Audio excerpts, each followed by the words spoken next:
Hello everyone, another episode of Meteor Tales, and today it's my birthday, so yay, it's a special day. Not really, anyways. We're gonna talk a bit about magic systems in Meteor Tales and the general sense of how I consider magic systems and a few tips that might interest you. So, magic is always a very beautiful thing to get your hands on when you design a game, and I can say that I don't like magic systems from other games. So there are many great ideas. Some have like very vague magic systems, some have very mechanic strict magic systems, some are combat oriented, some are a bit of everything, but I always want more from my magic system, and so I took a risk. Well, I think it's a risk in Meteor Tales, and I decided to include multiple magic systems in one game and see how that works out. And so far, it worked very well, and so I'm gonna share with you the basic systems that use magic in Meteor Tales. So first off, we'll start with the, let's say, easy one. We've got combat magic, okay? So this magic system, of course, is designed to be used in combat. I wanted to distinguish the uses of magic because sometimes when you mix them, you make both of them look bad. For example, when I was playing Dungeons & Dragons, even if it was a video game using the system or a classic tabletop game, I noticed that I always used 1 or 2 spells out of 10 or 20 or 30 spells. And I don't like that. I want all spells to be useful. So I thought about distinguishing battle magic and out of combat magic. So, combat magic. We've got a combination of spells and shapes. We've talked about the basics before. Now we're gonna get our hands in some details. So how does that work? As you can see here on the right page, we've got the domains: fire, wind, thunder, ice, core, nature, death, blood, theurgy, time, and then we got shapes and insignia. So you have to use one spell effect from these along with a shape from the shapes list and produce spells. We've already explained that. So you can have a fire bolt and a fire barrier and a fire armor, but how does that work exactly? So if we go to the fire spells, actually, you see that a fire spellbook gives the following spells: fire, light, heat, fire protection, fog, fire gate, fire weakness, fire immunity, smoke, and incinerate. So these different fire variants are compatible with shapes. For example, the first spell, fire, here it says shapes, all. It's compatible with all the shapes of the game. So it's a very versatile spell. So you can have a fire bolt, a fire bar, a fire armor, fire enchant, fire wave, fire wall, all kinds of shapes. But not all spells are compatible with all shapes. So for example, the fog spell is only compatible with a blast and a wall, because a fog can only have certain forms, A heat spell is only compatible with bolt, blast, chain, wall, wave, ring. So, you can see how that works. Now, spell effects are more powerful as you gain access to higher level spells. For example, fire spell does fire damage and a burn effect upon critical, but if you move on to the incinerate spell, it actually deals fire damage and a death effect by incineration upon critical. That's more severe. But what changes when you unlock that is that it has a risk of 10. So rolling 1 to 10 on any die will cause failure. So spellcasters are like glass cannons. It's up to you to cast them more powerful spells whenever you want, but it's very likely that you will be exposed to danger because they all have a higher risk. And how a risk is calculated, we've talked about that before, but let's see. So this is a quick spell table, okay? You have a quick reference, this is on page 128, of combining spells and shapes and the risk that is produced. For example, you've got spell fire and the wave risk. Okay, so fire is 1 risk, but a wave is a +6. Okay, so that is a total of 7.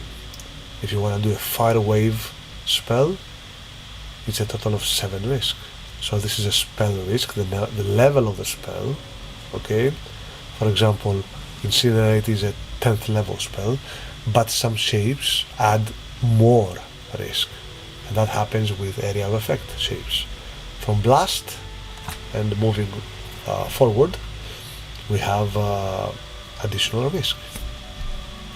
So that's how combat magic works when it comes to risk spells and shapes. Now, fire is a very easy spell. Okay, for example, let's take blink.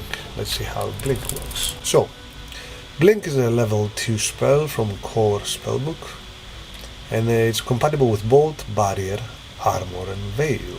Teleports self or targets up to the caster's range. The spell triggers resistance only if used aggressively. So how do you know how to work spells in different shapes? Well, I got you covered. I mean, you get the overview of the spell here, okay?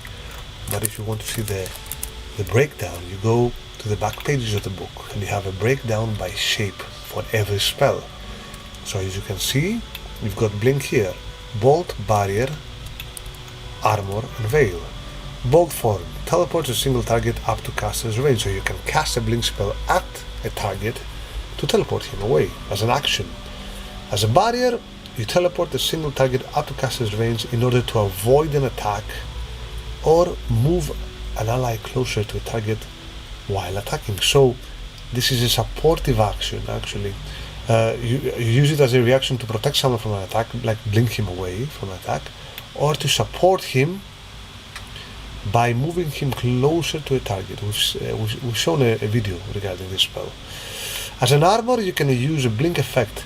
So you perform an action to make a blink armor, and every time the target is attacked, automatically a blink spell is activated, and upon success, it teleports the target.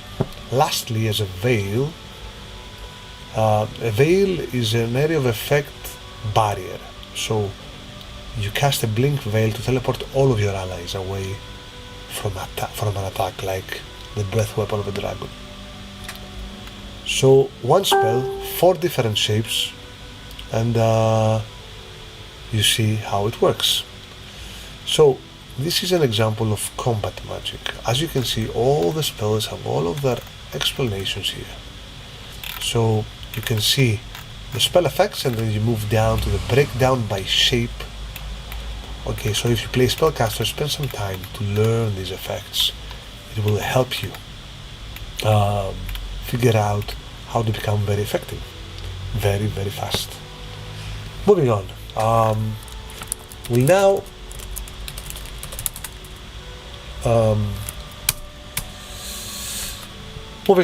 we'll now discuss another magic system here.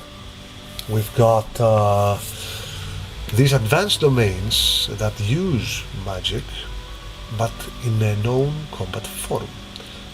For example, we have Druidism. Druidism requires spellcasting, divination, and nature skills. So you pick the skills, you unlock them, and then you can study Druidism and assign points to it. So let's see how Druidism works. So Druidism has 10 levels as all skills, and so you get these skills one by one. Druidism allows you to perform rituals that harness the primal forces of nature to shape the environment and commune with the natural world. Druidic rituals take place outside of combat and require nature charges to be used.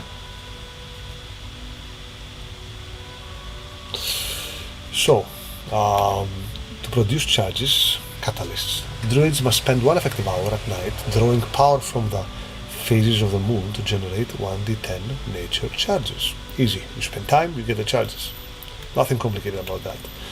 And then you've got these powers: illumination, pyromancy, rain calling, snow summoning, wind whisper, storm calling, spirit binding, animal shape, ancestor communion, sacred grove. So Druidism is about affecting the weather, so this can affect traveling mechanics a lot, and also communing with nature, so you can change your shape, like animal shape, classic shape shifting. Also ancestor communion. Let's see what that does. This ritual allows the caster to communicate with ancestral spirits. The spirits can provide guidance, wisdom and knowledge from the past. The ritual requires a personal item from the ancestor and takes place in a sacred location. So as you can see, there's a lot of stuff you can do with these rituals. Apart from practical stuff like changing the weather, you can call upon a favor from an ancestor by using these very easy but important powers. Let's see what is the pyromancy. The ritual allows a divination regarding a specific person. By casting an organic component into the fire, hair, nails, skin, bone, the caster can learn certain information about the person of interest. The more components cast into the fire, the more details should become available. Game master's preference. So, as you can see, there are so many opportunities that open up to you this way. So this is Druidism. Let's go back and see Necromancy. Is another non-combat magic ability. Necromancy allows you to perform rituals that connect the world of the living with the world of the dead. Necromancy rituals take place outside of combat and require catalysts to be used. Requirements: spellcasting, divination, necropsy, and dimensions. Necromancy uses sophisticated organ harvesting to generate catalysts that will allow the use of its rituals. 1 hour of necropsy will generate 1d10 necromancy charges. Certain powerful rites will cause permanent great loss. Yes, this is a game changer, because some stuff like a resurrection changes the balance of the world tremendously, so it will destroy your character if you abuse it permanently, and you will not find NPCs that can do it without a great cost either. So let's see, the first ability, Language of the Dead. Allows communication with the spirit of a dead target for 1d10 minutes. Easy. Let's see one else. Degeneration. This is like a curse. 4 charges. So, effectively, what you do, you find corpses and you generate catalysts by, removing organs and stuff. And then you can use these abilities. This ritual is a long and dangerous process and will inflict a powerful curse upon another target. The caster needs to possess an organic item from the target, hair, piece of nail, skin, and use it as a component. Upon performing the rite, the target must make a vigor roll. The target must make a roll against the target's vigor. Upon success, the target begins to suffer severe side effects that will worsen over time.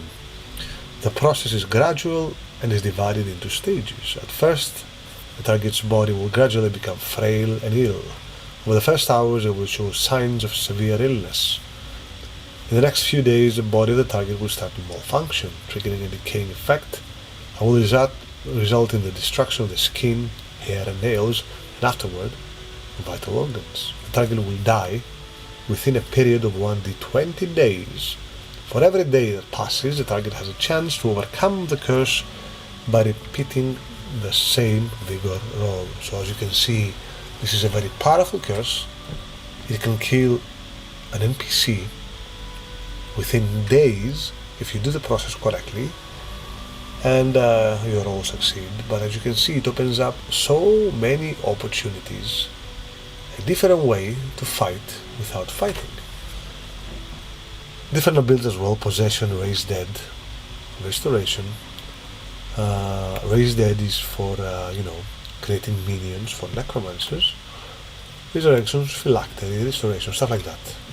So you get an idea of different magic systems that don't have to do with combat. Next on we have Necromancy.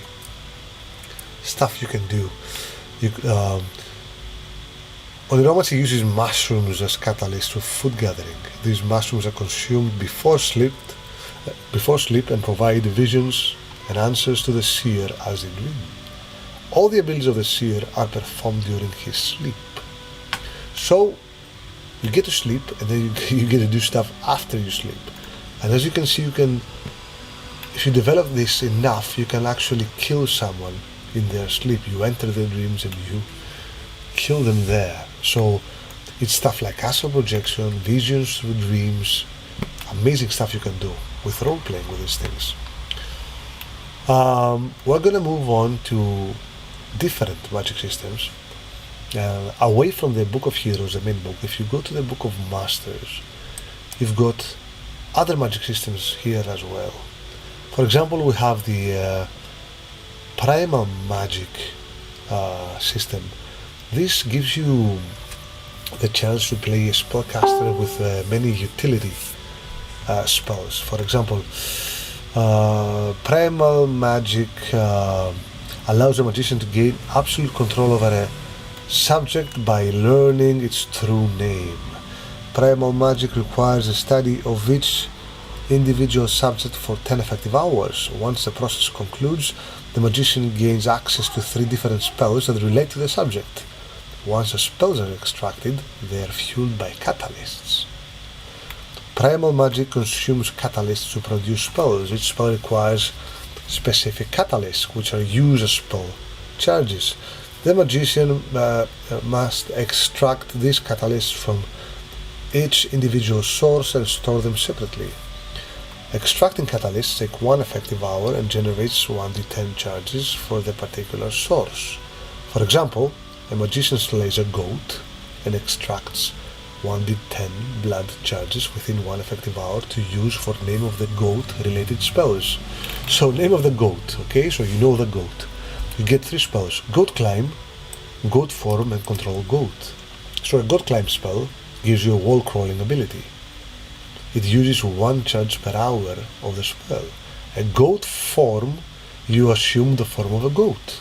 And a Control Goat, you control the goat. Why? I don't know. But you can. So, this is another really interesting magic system that uses this classic concept we find in mythology and novels. So, for example, name of the rose. You study the roses, okay, and you get these 3 spells: Rose Thorns, Rose Dye, and Rose Tonic. So, Rose Thorns. Thorns deal 1d10 damage to melee attackers, so it's like an armor of thorns, something like that. So, it is combat as well. Rose Dye. You create color, change color of an item. So, you use magic to, through roses, to colorize stuff. So this can mean camouflage, different colors in clothes, anything you want. It could be cosmetic, could be actually useful for something, anything you want. And Rose Tonic, it's a minor magical tonic that cures fear, berserk, or confusion. Simple stuff, easy. And lastly, I'm gonna use another completely different magic system called sacraments. So, sacraments are elaborate spells that can be developed by manipulating the core element of each spellbook. It requires 10 effective hours to unlock 1 sacrament each time. Sacraments utilize grid points that require rest to recover. So, what we have here is an extension of the main combat system, but using those spellbooks for utility spells. So you have the spellbook, you must have the spellbook of the classic schools of magic, like blood, core, death, fire, etc. This list also includes the extra spellbooks found in other books, like water or earth, illusion, stuff like that. And so you can use effective hours to unlock cantrips, let's say, utility spells from these spellbooks. For example, blood has a, let's say, potent blood. a potent blood sacrament. Turn blood into a ration to avoid starvation. Very easy. Pin. Detect a specific person within a vast region. So what that does, you spend some grit points, okay, so you are fatigued for the day, you spend some of your precious vital energy to use these spells, but they can help you greatly, okay? For example, read blood, trace back the lineage of a person by studying their blood. You can see their ancestors and stuff. Core magic has a pin spell we talked before. Fire magic, build fire, generates fall fire, smoke, light, stuff like that resembles the spells in the spell book, but in a way that can be used out of combat. Fireworks, warmth, stuff like that. So this is actually a very long explanation of the magic system, but as you can see, there's so much stuff to talk about. Now you get an overview of multiple magic systems, and there are more in the books, there are more than these. So a spellcaster in Meteor Tales can be anything you want. And we didn't even touch the crafting systems that use magic, like enchanters or artificers. We're gonna use another video for this because it requires a video of its own. So let me know if you have any questions, any comments, and I'll see you next time. Keep in mind that I've got my Kickstarter still running, last days. If you like what you see, consider backing the campaign. I'll see you next time. Goodbye.